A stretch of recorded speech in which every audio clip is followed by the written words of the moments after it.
If you're into speedcubing, you might heard of brands like Moyu or Qiyi. But what do they mean exactly?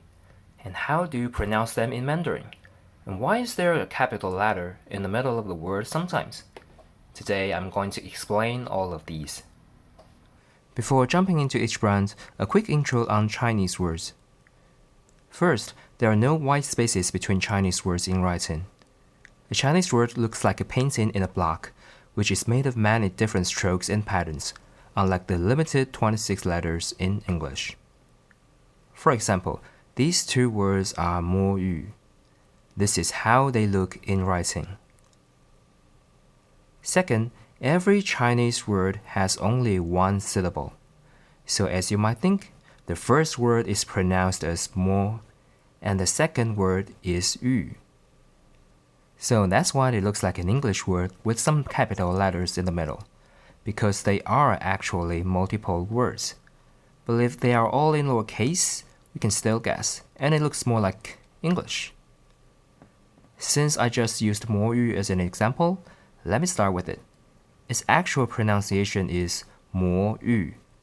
Mo means magic, and Yu is a zone, an area. So its literal meaning is magic zone. Now, Qiyi. Probably easy to pronounce despite the Q as the first letter without a U following. Qi means special, wonder, fantasy, something like that. And Yi can mean art, skill, craft, etc. So we might interpret Qiyi as wonder art. Gan is special. It's named after the founder, Jiang Ganyuan, using the first word of his first name. While I heard many people pronounce it as Gan, the word itself is actually pronounced as Gan. Now, Yuxin. Yu is rich or plenty, and Xin means lots of gold. So you might figure why it is named this way. One interesting thing is, although Xin is a single word, it's made of a repetitive pattern, which itself is a word, which is gold. So yeah, stacking 3 gold is how you can describe rich. YJ is Yongjun, where Y and J are the two initials. Yong means forever or lasting, and Jun is a good horse. So you might say Yongjun is a great horse that runs forever or lives forever. Okay, so far what I said about Chinese words is a little bit imprecise. What I called earlier about words are actually characters. While almost every single character has its meaning, which makes it a word, sometimes multiple characters can combine as a word as well. For example, there's butter and there's fly, but a butterfly does not mean flying butter. Similarly, this means ground, and that means ball.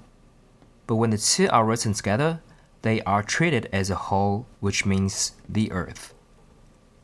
So far, every brand is made of 2 characters that we don't usually tie them together. So they are essentially 2 different words in normal conversations, unless being referred as a brand or a person's name.